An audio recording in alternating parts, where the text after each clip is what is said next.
Welcome to the Miles to Zen podcast.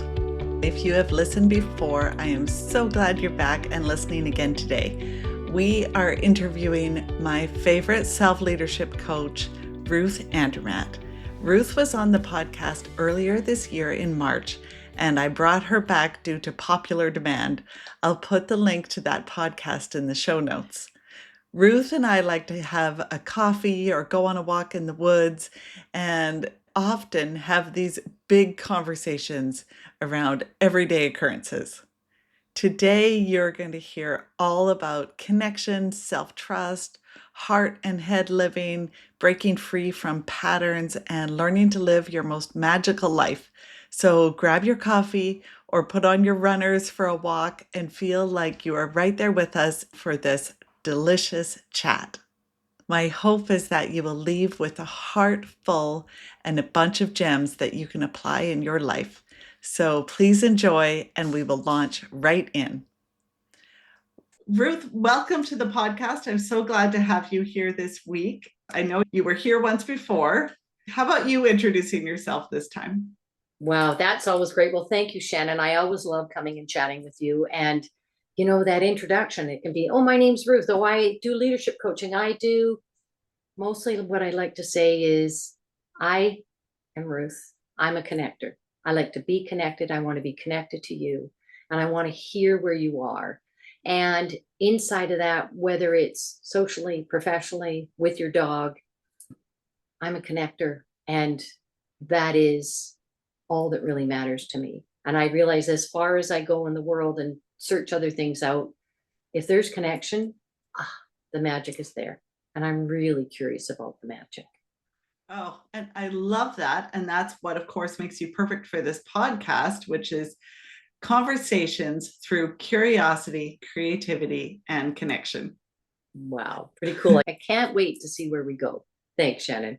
So today I thought that we could talk about some different subjects and kind of riff back and forth, but also I wanted to get into what are you seeing in your coaching clients? And what's funny is you were episode number 11, and now we're into the 30s in how this podcast has been trucking along. And our podcast together had such great feedback and great interaction. And it was one of my most viewed podcasts. And I think that was really great. And I think that your perspective is something that our listeners really resonated with. And it's just something that people wanted to listen to the end of the discussion. If anyone hasn't seen that yet, I would encourage you to go back and check it out. And people wanted to know what happens in the middle of this discussion, what happens at the end of this discussion. That is very cool. I mean, I can't tell you I don't know how I didn't know it was episode 11, but that was always the coveted number when I was on a team for basketball or hockey. No way. Yeah, 11, 9, or 3, but it was 11 or 9. So that gives me goosebumps even thinking about it. And going back to our episode 11 and leaning into it, I mean, it was very much about coming home, like come back to you. And what I've noticed is that's been a real diligent effort for me in 2025. And noticing with clients, like there are so many demands going on, and there are so many things going on in the world that are taking people off topic, me included. Like you watch the news, you hear of things. There are a lot of things that are making people pause and go, really? What's the point? What's the point? And what I've noticed with clients is so many are wanting to stay in the by golly zone. So many people, not my clients. I've shifted in my focus of how I'm working. And what I'm noticing is for those that are wanting to connect in deeply, they're feeling that level of connection and realizing it's time. Whatever it is, it's time. So whatever their chosen field is, the client I just got off the phone with in London is focusing on cultivating connections with female artists, female buyers, very different approach than where she's been. And she's been in the industry for many, many years. Noticing other clients where they're going, well, I can feel this and I'm wondering. And what they're wondering is there a need? And what I'm noticing is as people deepen into their own connection and they realize what they're craving or yearning, aha, I need to bring that out loud. So I coach a multitude of clients. I have shifted my focus lately more to focus on women. Not that I have more female clients, but focusing on the message for women that are in leadership. Because so many women think, oh, if I go for coaching, I'm less than, or I'm broken, or I need to repair something. And the shift that I'm noticing is each and every one of us need to connect. Like you need to come home and go, who am I? Where do I live? What do I stand for? And how am I going to bring that into form in the world? Whether it's a barista, a landscaper, artist, a podcast host, it's really bringing our curiosities into form in the way that make us come to life.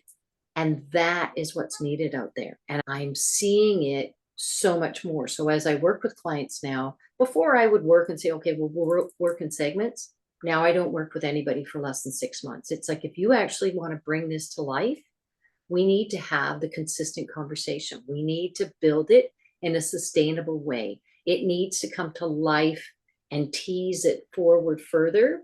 So the form is really aligned with who you are.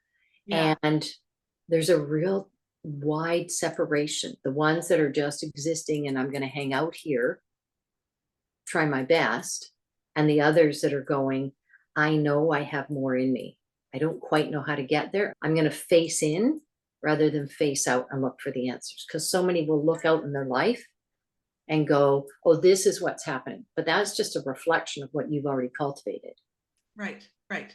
Are you finding people know what it is they want to do, or know that there's something that they want to bring into the world and they can't quite articulate it? They don't know what that is themselves. They don't know the form that this is going to take.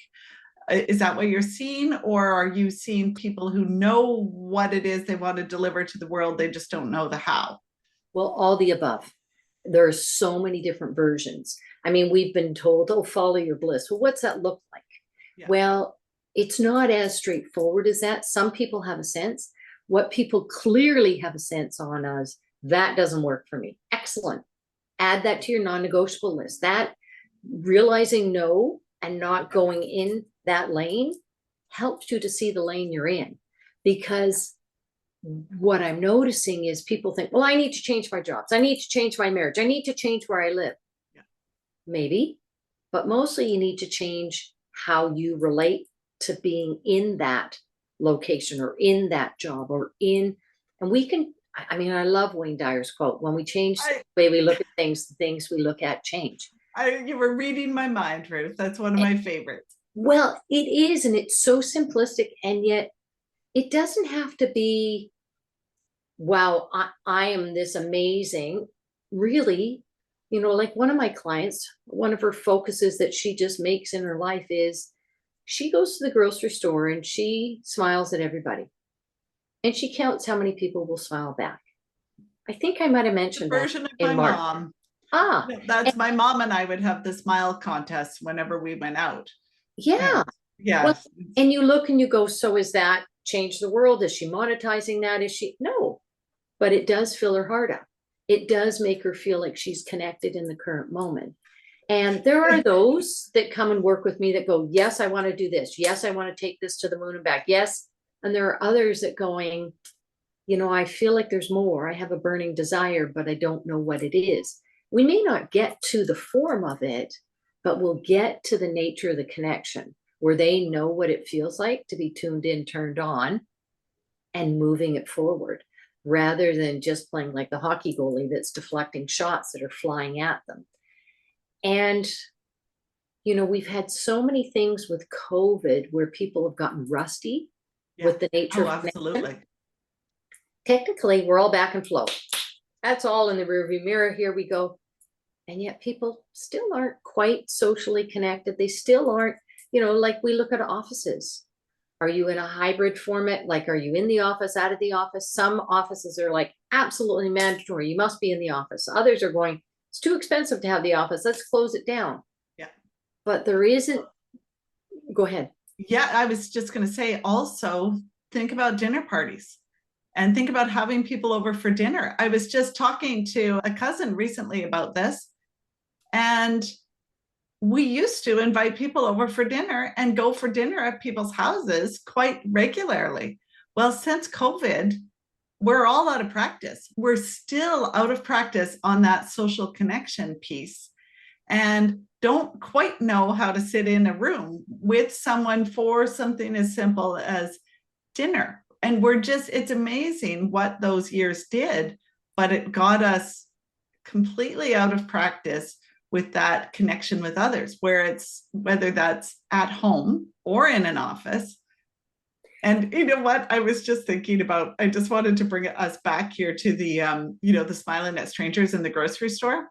Well, one thing that I do now, it's completely opposite, but smiling at strangers in the grocery store has got a bit of a context for me. And that if you listen to my previous podcasts, you'll get a little bit of the sense, but sometimes not smiling at strangers and just being in your own little bubble, especially for somebody who's trained to be the performing extrovert and the people pleaser.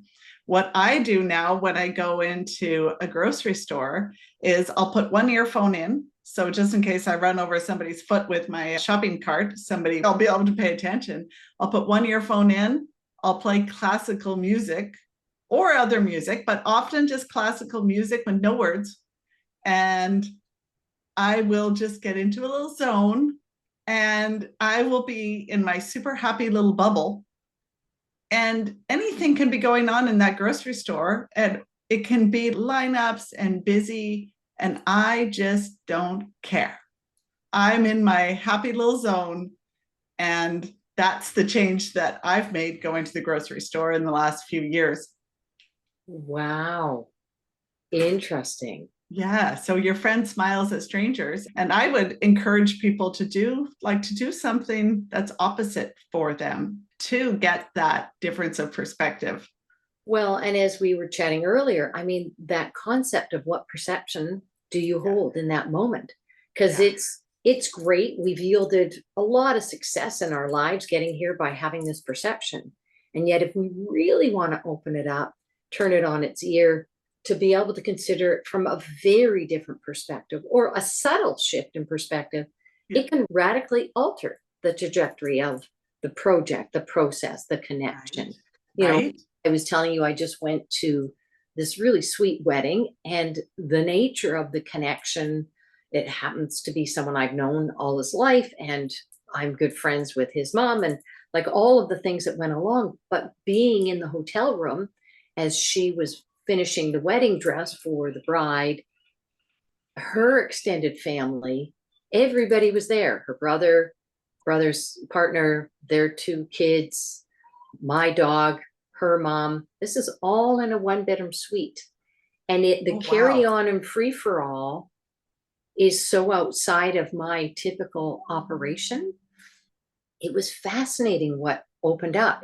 And I'm like, oh, they're not going to stay very long. Well, who wants coffee? Who wants some toast? How do you?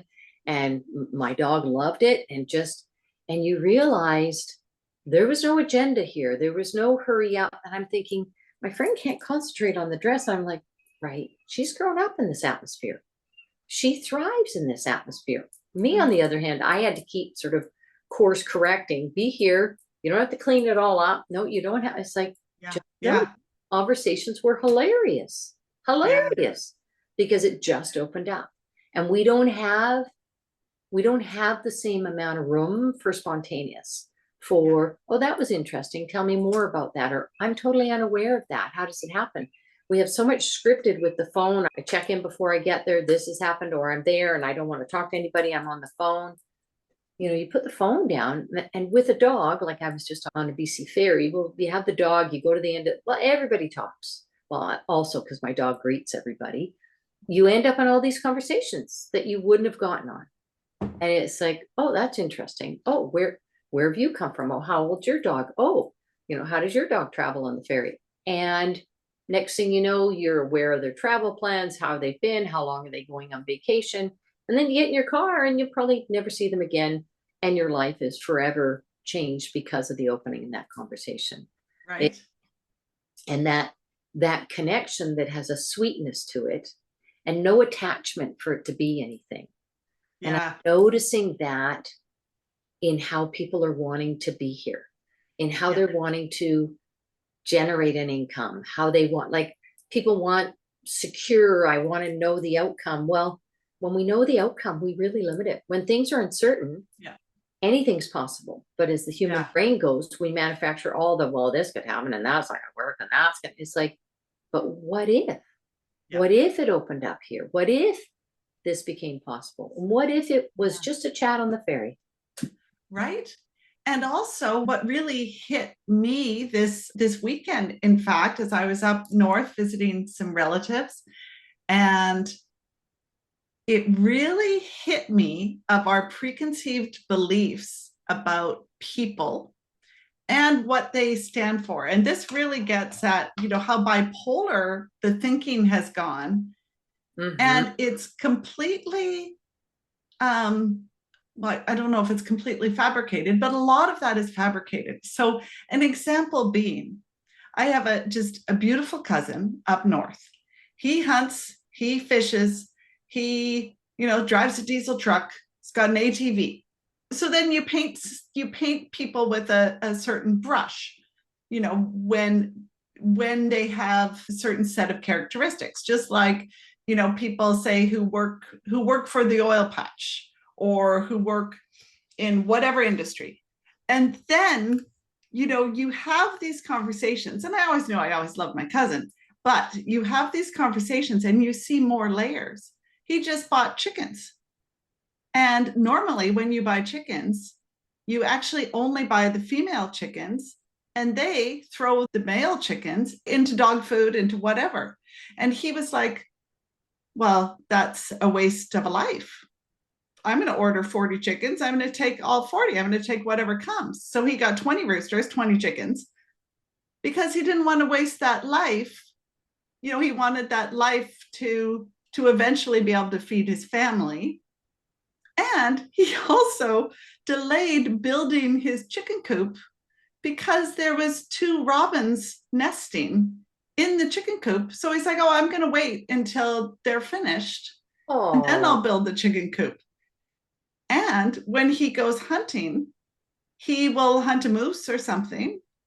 He'll then float it downriver to where he can use the most of that moose possible. So he'll keep the skin on and use the most of that moose possible. And so it's a very sustainable type of activity he's doing. But for city kids, just looking at him from the outside, you could see just a hunter and a diesel truck driver. And you don't see these levels of this beautiful humanity that makes up this person. And I think it was just so interesting to me to see so many of those levels. And just like the ATV drivers, I was always looking at the ATV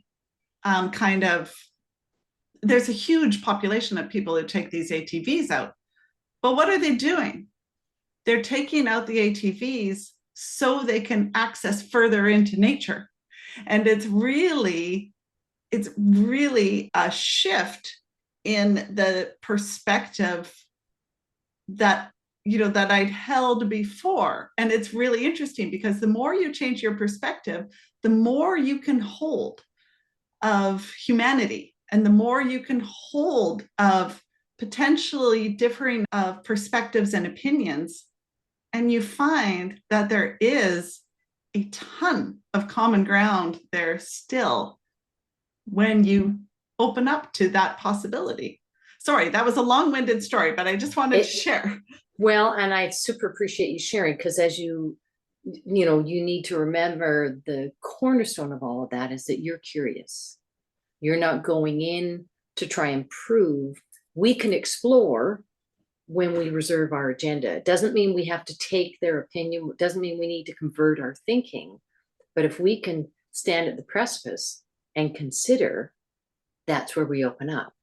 But as the human exchange happens, that takes courage to go, hey, I might be wrong, or I might not have the answer here. I might not. But for us to actually realize, wow, that's interesting. There's a whole bunch of pieces, or they're from this culture, so they think like this. It's like, not necessarily. Or that's a man thinks like this, or a woman that thinks like this, or a young guy that does. And it's like, wow, you get chatting and you realize that at the root of all of it, we're human and we all have a heart.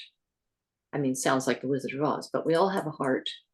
And it's how are we connected to it? And some are much more connected to their heart. And it's not about, oh, you need to be heart based, you need to be head based. It's a balance.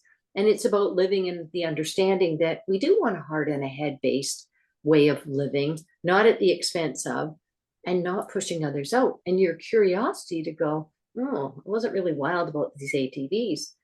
Oh, but they do get further into nature, which gives them an exposure, which lights them up in a different way.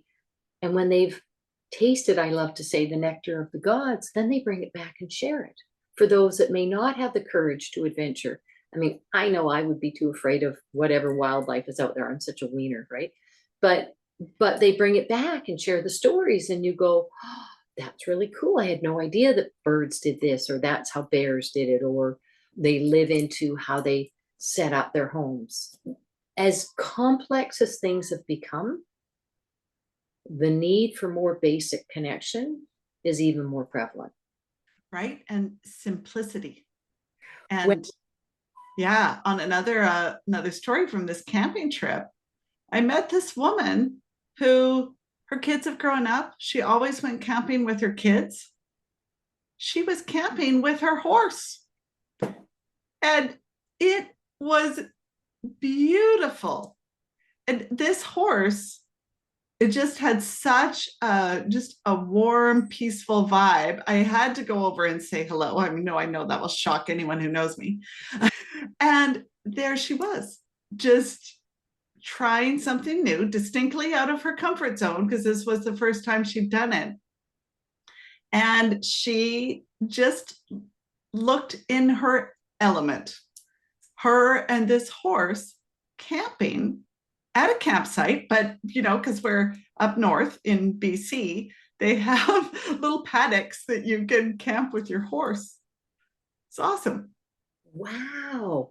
Well, and it takes me back to the client call I just had. It was talking about an artist. I don't know which artist. So the quote was, people are craving spirituality and don't know how to get it. I mean, I hear that quote, and to me, spirituality really means connection. And that connection is, some people know how to get it. I know that when I go into the woods that I'll be connected and I can feel my heart open. And others go, I don't know how to get that connection. But the only way they're going to find it is to explore some of these things outside their comfort zone. Well, that takes effort. And it might be uncomfortable, but you also might see something totally different than you haven't seen. Yeah. Her camping around with a horse, that's not a lighthearted endeavor. No, right? I find that accessing that for me usually involves a state of quiet. And whether that's a quiet of walking in the woods by yourself, or even a quiet of sitting in your garden on your back porch, or even just with yourself and your journal and sitting there and not actually trying to create or do anything. And we get so uncomfortable with being just with ourselves that it can get a little bit like, I got to do something. I've got to go make a coffee. I got to do something. And it can get a lot uncomfortable. And what I share with people is, you don't have to get into this bliss space and, meditate. Do something different. I remember working with a dog trainer with my former dog. And it's like, look, you leave the house, you go out, you go a regular routine. I bet you go left and then you do this and then you cross on that side of the street. And this trainer's comment was, go a different way, turn a different way. Don't wait till the end of the block to cut across the road. and it was like as much for humans as it was for the dog to shift it up, because it forces you to be current, especially if you drive a different way. It's like, oh, you anticipate that stop sign, or you know where you're merging there. But if you go a different way, it's like you actually have to pay attention. And I certainly find now with how the traffic's been in Vancouver, I don't drive anywhere without consulting MapQuest to say, what's the volume doing? And I check and I go, you've never driven that route to get there. Okay. And then I go. I don't leave it on because I'm familiar enough with the streets. But you go and you go, I had no idea they'd done that with that building. Oh, look at that ad. Oh, look at where people are there. And it's fascinating because only when we interrupt the routine do we have the opportunity to see something else. We may not see it. We still have to be present enough. We still need to be connected enough. But that's where the magic begins. And when we look at that, it still comes back to the connection. And people are in such a hurry. I want this, I need that. And it's like, what is it you're questing for? And as we were talking about before, it's like, well, where are you headed? What is it you want to bring into form? What is it? And it's like, I don't really know. And have you done something different today that stretches you? Yeah, no, maybe I did. Maybe I've stretched myself so much that I'm exhausted. I don't know. It's that place of connection is really the cornerstone of how we show up. And so getting back to what you're seeing out there, maybe you can help paint the scene for us of how someone can work through this, deciding where it is they want to go and what it is that they want. I mean, they can do some coaching with you, obviously, or coaching with other people. But for someone who, say, can't afford coaching just yet, and often, there's a case of you can't afford not to, as it will propel you down a certain path, but maybe the choice isn't choiceless at the moment. And I'm a big fan of choices being choiceless now. Yeah. And so if something makes a lot of sense, then you go for it. You can wait while taking action until something becomes choiceless.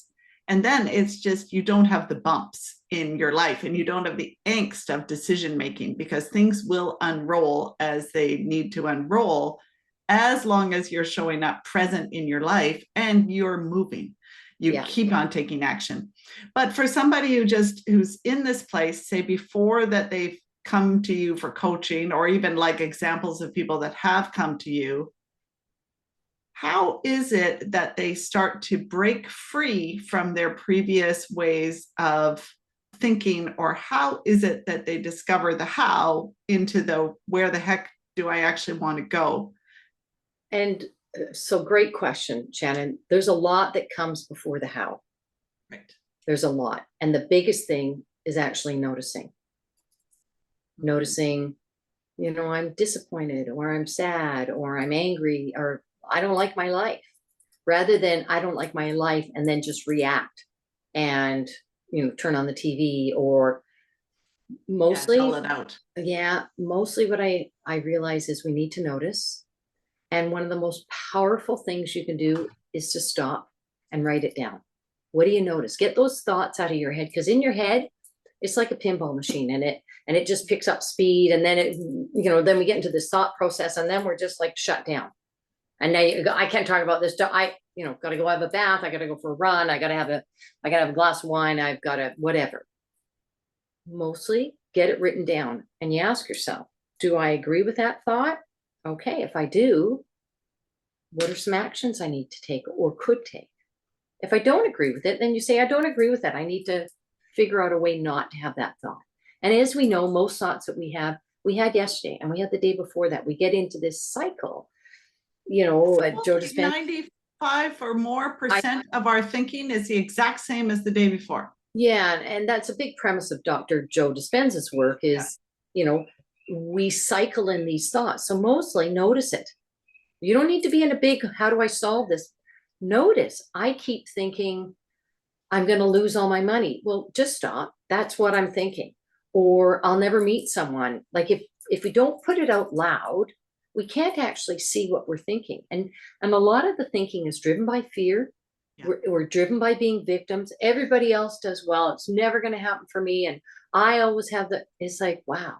And when we're in the victim position, we've absolved ourselves of any power. Like, Oh, it's incredible. And once you get out of that victim mode, man, will you be able to detect it in other people in 2 seconds flat. And it's so interesting. And you're thinking, wow, I was there. And it's not to shame anyone who's in victim mode, but when you move out of victim mode and you change your story and you start looking forward, not backward, yep. you're opening yourself to the possibilities for your life. And when you're looking backwards in victim mode, you have your brakes so on. And it's sometimes it's hard because there's shitty things that happen. And sometimes it's really hard.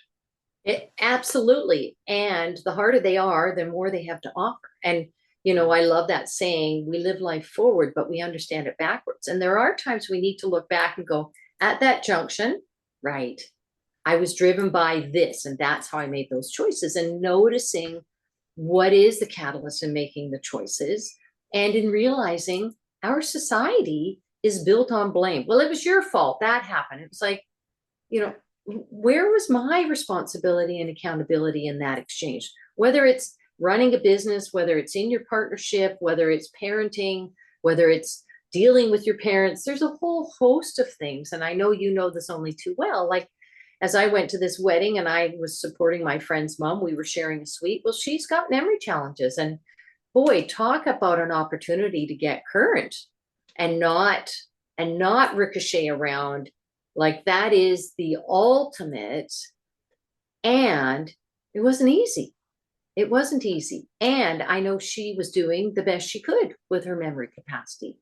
So as we're speaking of these things, mostly it's being very discerning, going, this makes me really uncomfortable. Okay, what is it about that? Well, get it out of your head, write it down so you can see it. Write it down, put as much around it as you can, write the date on it.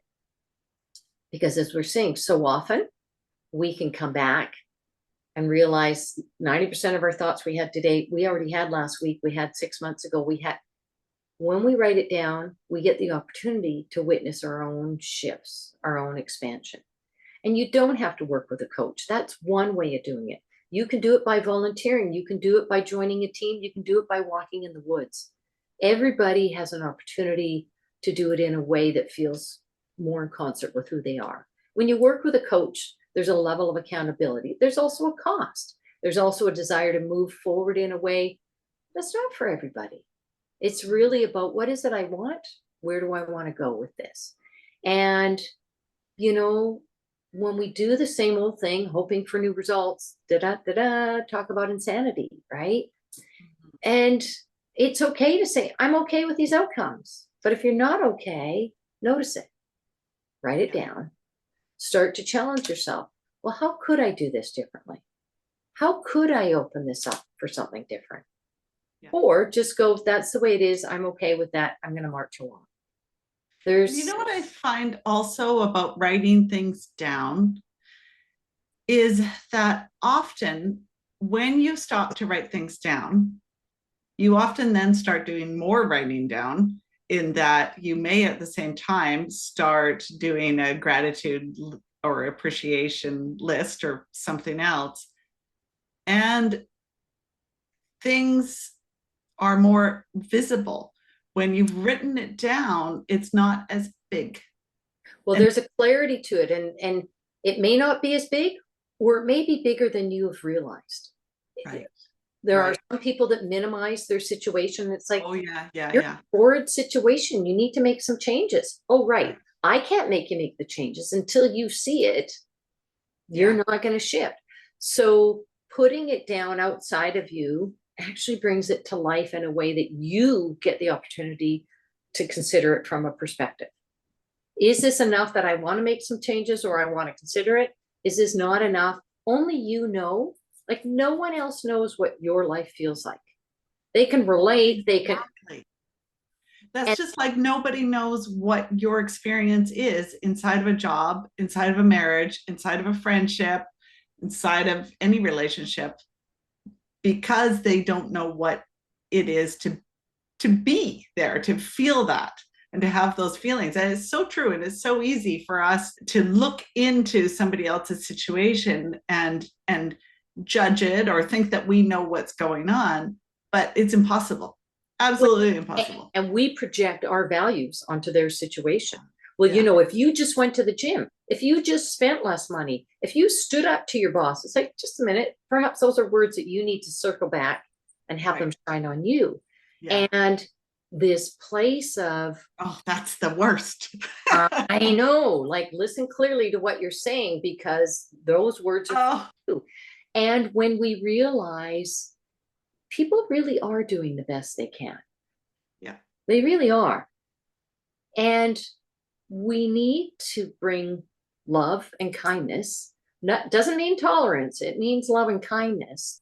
And love and kindness may be, you realize, Ruth, you've been thinking that way for over 6 years. Just realize, not you've been thinking that way and when are you going to get around to doing something about it? It's us realizing and knowing that we always have a choice. And there's always a price to that choice. Mm-hmm. Am I up for doing the extra work? Is it going to cost me money? Is it going to cost me time? And there's a price to staying. There's a price to not making a change. And us realizing what is our part. And when we share it with someone, what we need to remember is they're going to project their values onto us. Mm-hmm. So you need to be wise in your choices as to who you share with. Right. That I had an example of that the other day. It just hit me like a walloper because I was sharing with a girlfriend, my perspective on something. And it obviously hit a massive child wound in her and came flying back at me as a judgment of how I've been showing up in the world. And I wasn't ready for that. And at the time, it took me a little while to realize that's what she was doing from her experience. But it was such a surprise because I had perceived her to be thinking the same way that I did. And it wasn't the case. And it was a classic childhood wound. Well, and I mean, all of our, not all, but predominantly our wounds are from our family patterning. And we live them out for the rest of our lives. I mean, it's interesting. You live in this home unit for 15, 18, 20 years and spend the rest of your life unpacking it and trying to understand it if you're up for the task, and sometimes not until you meet someone that rubs. And, the other piece I find fascinating is our version of someone's life. And you go, oh my goodness, I can't believe that couple splitting up. They were the ideal couple, but we don't know what's going on inside of them. Yeah. And they don't know, or I can't believe you got fired from that job, or you quit that job, or I can't believe you took a lesser job. We don't know what's driving that person. We don't know. They don't know. It's that level of connection. And it's fascinating because we all do this. There's a limitation to, well, I can't do that, or I need to do this, or this is how it's going to happen. I mean, I've had enough things in this last decade that I go, that didn't quite work out as planned. That wasn't on my bucket list. And you go, and it's really opened up opportunities that I would never have considered. And some of them never considered I didn't really want to consider and got pushed into. And then I go, I'm really glad I got pushed into this. Didn't enjoy the path of getting here. And now I'm here. It's like, that's interesting. I've been doing coaching for over 27 years and did corporate work. And one of the young fellows I hired years ago as a sales rep back in my Cantel days, and he's a very accomplished executive coach. And, 7, 8 years ago, he was saying, Ruth, you need to really focus on women. I'm like, oh no, I don't want to. I like men. I like all people. I don't want to limit. No, they'll really benefit from what you have to offer. Well, it's only this year that I'm starting to look and go, yeah, I need to. And he's like, yeah, it's about time. Like, noticing, and I wasn't ready. I didn't have that same desire. I still coach men and women, but I have a much greater focus on women in cultivating that forward, because I look at what my experience has been. I look at the places that were gaps or blind spots for me. I left corporate world, like 30 years ago, And I didn't trust myself to come back to it. I didn't know if I would become one of these evil people that I found myself doing things back in the day, or would I get addicted to certain things? Well, 30 years of opening and refinement and learning to trust myself, I can now be in the corporate atmosphere and not feel like I'm going to compromise me. And I'm like, Right. oh, Right. interesting timing. Why didn't I do this sooner? Well, because I wasn't ready. I wasn't willing. Right. And things that brush you forward that you go, well, that didn't seem, oh, thank you for that. That really did happen for me. Oh, great. I can integrate that. Not that. Well, let's talk for a second about self-trust, because I was having a conversation with you a while ago, and you had said when you trust yourself more, that won't show up. And it was such an interesting perspective, because I think I was talking about something that was new, and as someone who's a recovering people pleaser, I've looked to the external world to get validation for a very long time. You're not a people pleaser without growing up in a certain family dynamic. And until you consciously break that cycle, you continue looking for the repeat patterns of your family dynamic. And so, Bigger, harder, faster. Yeah, oh I'll yeah, put yeah, more of it. yeah, I'm yeah. sure that will solve the situation. Oh yeah, and you may even make a lot more money doing it. You just get better at it. But when you said that, that really made me stop. And so let's talk about that for a second. What is that all about? Like this self-trust. You think that it's an obvious thing. And yet here I was at 50 being like, oh yeah, that's been a bit of a gap. Not in all things, but in some things. And so So, neat to articulate it. so let me turn the question around to you. So when I was talking about the aspect of self-trust, and you had to really turn the concept on its ear, what happened in your body? What happened in your world as you shifted that around of what does that mean to trust myself? What happened for you? Well, I mean, one of the things, because it's been something I've been working on for a while, one of the things is showing up for yourself. And when you say you're going to do something, you do it. It's also being nice to that person that you see in the mirror.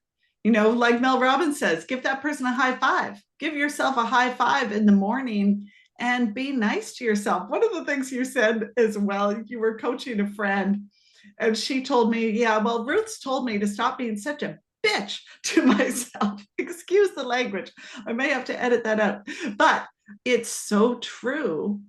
And when you are unkind to yourself, you are lodging in that no trust. Because if you can't trust yourself to be kind to yourself, how in the world are you going to develop self-trust? And Well, for women in particular, I think this is huge. totally. And how are we going to develop like learning to trust yourself? But if you can't do that and find a level to be kind to you, you're not teaching people how to be kind to you.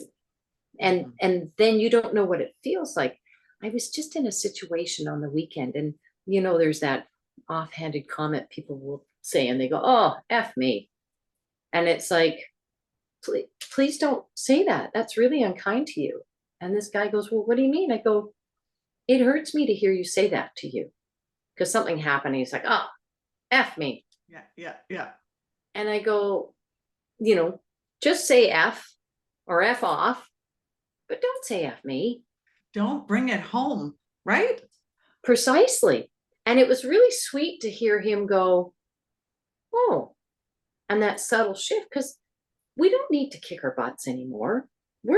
You know, you don't need someone telling you everything you've done wrong. You've got you at home. You've got a resident expert who can tell you everything you haven't done.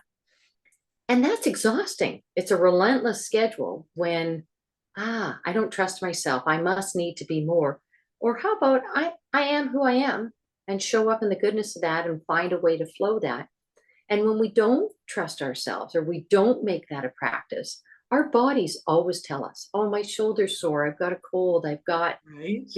there's a way of noticing, and our bodies never lie. Our bodies never lie. And Well, oh, go ahead. no, go ahead. I was just thinking of something, Brene Brown had talked about or written about, and she said that she invites the naysayers or the haters into that arena with her, and she gives them a front row seat. And a lot of the time, it's her. It's her doubt of self. It's her dislike of something of herself. And she's like, now I invite them, I give them a front row. So she knows and she's aware of it. And like we all can be, we can be aware of the tapes that are playing in our head, or the recordings, I should say. That makes me sound a little older than some others, but the recordings were playing in our head. And to give that a front row and to just notice and Well, and often that's and that's the aspect of listening and writing it down, going, oh, this is what I think. Oh, right. yeah. And I always talk about some of my faves like Brene Brown and Liz Gilbert, but I was at a workshop with Liz Gilbert a few months ago, and she got us all to write down our fears. And she talked about she then had somebody at the front of the room, and there was maybe 400, and there was probably like 3 guys in the room and the rest women. And she got this woman to stand up at the front with her back towards the audience and read out her list of fears. And every time someone in the audience had written the same thing, they stood up. Well, when she got to the end of her list of 10 fears, the whole room had stood up.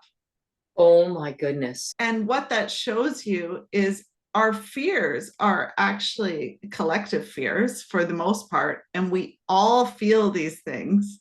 And the other amazing thing about that exercise was that when you write it down and you look at it and you truly give fear an audience, it runs out of things to say. Mm-hmm. And until you actually sit down and notice what you notice and write down, it's super scary. And you think that once you let that lid off, that it will not stop and you potentially are going to destroy your life. But the reality is, fear runs out of things to say. That's a brilliant exercise to diffuse the fear. Because in our head, it builds steam and it bounces around like that pinball. Once it's out, it's out. And to realize a room full of 400. And we all had the same things. And then, so we weren't stuck there. The next exercise to write was to write out our list of enchantments. And not the things that brought us excitement, not the things that, were, our bucket list things. What were our enchanting things? And that list can go on forever. And she said, maybe it's even the case that your enchantments become your purpose. And so your enchantments can be as simple as watching a sunset or a sunrise, having a coffee with a friend, having a coffee and a croissant by yourself, writing in your journal, doing the various things. She's like, some of my enchantments are sitting there with my chair, looking outside, writing in my journal. And you know what? That turned into my purpose because I wrote 2 books that way. Wow. So neat. And you realize that fear, she said it this way, and I totally agree now that I've had this change of perspective, that fear and excitement are 2 sides of the same coin, and that coin is anxiety. And it was just so interesting to me, and that enchantment is just such a nice way of being in the world. And what you've also said to me at some point was to be mindful of the frenetic energy. And when you're overly excited or you're overly fearful, you have a frenetic energy that shows up and is really tough to work in the world with because people pick up on it. Totally. And fear is so huge, and the frenetic energy just amplifies all of it. And I mean, I love that acronym for fear, right? False evidence appearing real, but we'll make a whole life around a set of fears. And when we can manage ourselves in relation to the current setup, my current connection, how do I want to be in this moment? So often we just arrive and go, well, what the heck? It's like, actually, how do you want to show up in that meeting? Or how do you want to show up on that date? Or how do you want to be at the wedding? I was at this wedding, and I said to my friend her and her partner were the groom's parents. I said, well, I'll run the bar for you. Now, it was a small wedding, and I didn't have to run it all night, and it wasn't cash bar. And so I thought, well, you've got the opportunity to shift this up a bit. And it's a bit fearful. It wasn't difficult, wine, beer, like beer's all in the cooler. So I'd say, okay, here's the deal. I need to know your name. I need to know a little known fact about you, and like the conversations that occurred. And then she had done beautiful vintage glasses. And I said, and your mission is you need to choose wisely because this glass is going home with you. Well, the amount that would go, I have to go get my partner. I need to come back. And the comments, like one woman's like, there's nothing special about me. And her partner's like, well, you have 6 kids. I go, you have 6 kids? She goes, no. I said, oh, you're the woman that doesn't have 6 kids. And it became this very funny connection of sorts. It wasn't what was said, and where I was kind of nervous to just pour the wine and I don't really want to make chit chat, but it was a great way to kind of open it up. And once everybody had had a couple of drinks, then I could just leave it, and they knew where everything was. And we kind of moved the wine onto the table. It was an outdoor wedding. It was absolutely beautiful and sweet. And noticing, oh, okay, where are you a bit uncomfortable there? How could you do this differently? What's the false evidence? It's like, well, people are going to want this, and they're going to want, it was very funny. And we have a lot more opportunity than we realize. And that aspect of coming home I can't even say the word. It's important to be intentional. And it's something we just skip over, and we let the thoughts circle in our head. We let it get carried away. And as you say, with this workshop, they were talking about what was enchanting. Most people are stranded on the fears. They don't get to enchanting. That sort of one slips through, well, I'm finally going to go for an early morning walk. And it's like, wow, do you love doing that? Yeah. What would it take to do more of that? Well, I haven't really thought about it. And it's like, well, you've got the opportunity, as we all do. It's a pretty cool time to be on Earth. There's a lot of not going well stuff, and we're inside of this place of uncertainty. And when things are uncertain, anything is possible, but we need to show up, and we need to be willing to do the due diligence of what that might take. And mostly that's facing fears and kind of deconstructing it, or just stepping aside and say, I'm not going to put that fear hat on today. Mm-hmm. So much easier said than done. But when we're deliberate about it, then we can circle back. We can start to go, well, what does self-trust look like? What does it feel like? What am I interested in? Rather than just getting overwhelmed with, I got to look after the kids, or I got to make dinner for my partner, or I've got to get to work. I've got these reports. It's like, yeah. And what I find is that if you can embed that habit first thing in the morning, if you can start with this check-in with you and a check-in on how do I want my day to be today? How am I going to show up in the world today? Well, it's a game changer. And then when you get out of that for a while and you can see, oh, I haven't been doing this for a little while. There's things are starting to, like, the wheels are coming off a little bit. And then you go back into that check-in. It's so remarkable. And the check-in can be as simple as when you're in the shower, when you're having your cup of coffee, while you're walking the dog. It doesn't need to be a time-consuming thing. It can be a 10-second, today I'm going to invite in. Today I'm ready for. Today I'm here. Excellent. But if you if you're out of practice and you don't know how to do that, like you said, the writing it down really solidifies it. Oh, and even if you're in practice, written down makes it more real. You see it in front of you. There's a documentation to it that you come back. Like, I find stuff I wrote 10 years ago and I'm like, are you kidding me? Okay, yes, there has been movement, even though I would tell you there hasn't been. Yeah. Pretty cool. Pretty cool. So, Ruth, this has been a great chat. I have really enjoyed all the stuff we've touched on, and I think our listeners are going to really appreciate some of these conversations. I know we have so much more to talk about, but let's save that for another episode.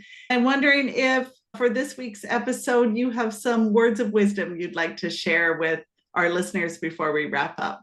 I would love to. And Shannon, I too always find it enchanting because your curiosity gets me excited, and then I move into all sorts of other realms. Words of wisdom. Wow. That's a complex one because there's lots, but really what I'm noticing lately is things are much simpler than we realize. And when we can connect to the depth of our own connection, we really have a much clearer understanding of what we want to get up to. And there doesn't need to be a rush, and it doesn't need to be monumental. But the words of wisdom would really be connected. Be connected to you, be connected to what lights you up. If that's your dog, if it's your kids, if it's nature, be connected and let it fill you. And then let it flow out, and you'll be surprised and enchanted as to what becomes possible. Oh, I love it. What an amazing way to end.